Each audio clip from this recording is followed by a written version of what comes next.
Ever wondered what the Greek gods were really up to on Mount Olympus? Forget the heroic statues and epic poems for a second. Today, we're diving into the juicy, scandalous, and downright shocking stories of the gods. It's like a cosmic reality show, and trust me, you'll want a front row seat. Let's start with the king himself, Zeus. King of the gods, ruler of the skies, and the undisputed champion of cheating. His wife, Hera, was also his sister. Awkward family dinners, right? But that didn't stop Zeus from having countless affairs. He disguised himself as a swan, a bull, even a shower of gold, all to sneak around.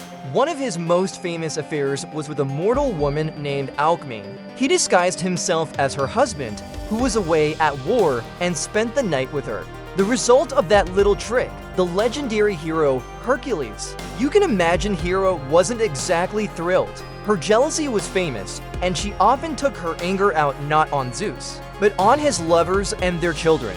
Speaking of Hera, she wasn't just a victim, she had her own scandalous moments. Desperate for a child who would be all hers, without Zeus's involvement, she gave birth to Hephaestus, the god of the forge. But when she saw he was born with a physical impairment, she was so horrified that she threw him off Mount Olympus. He survived, of course, and was raised by sea nymphs, eventually becoming the most skilled craftsman among the gods. But can you imagine that level of family drama? It's a miracle anyone spoke to each other. Hephaestus later got his revenge by trapping Hera in a golden throne she couldn't escape from. Family reunions must have been tense. Now, let's talk about the original betrayal that set the stage for everything.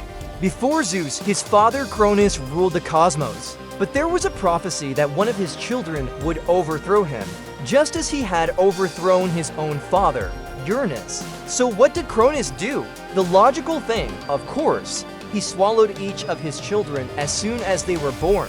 Hestia, Demeter, Hera, Hades, and Poseidon all ended up in their father's stomach.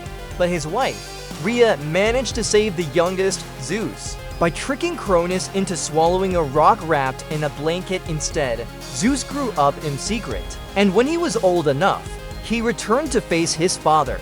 He forced Cronus to regurgitate his siblings, who were now fully grown gods, and together they waged a 10-year war called the Titanomachy, the gods won, and Zeus locked Cronus and the other titans away in the darkest pit of the underworld, Tartarus. Talk about a hostile takeover, and we can't forget the story that literally started a war. It all began at a wedding where Eris, the goddess of discord, wasn't invited.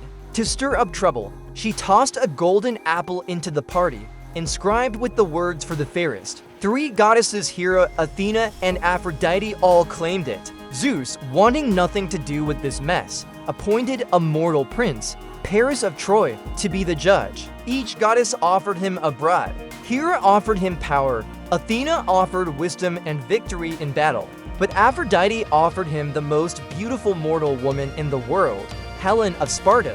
Paris chose Aphrodite, and the prize was Helen. The only tiny problem was that Helen was already married to a Greek king. When Paris ran off with her, it ignited the Trojan War, a decade of brutal conflict that cost countless lives, all because of a golden apple and a divine beauty contest. From family feuds to epic betrayals that shaped the world, the Greek gods were far from perfect. Their stories are a wild mix of power, passion, jealousy, and revenge. It just goes to show that even deities have their drama. What's your favorite Greek myth scandal? Let me know in the comments below. And if you enjoyed this dive into divine dysfunction, make sure to hit that like button and subscribe for more myth-busting stories. Thanks for watching.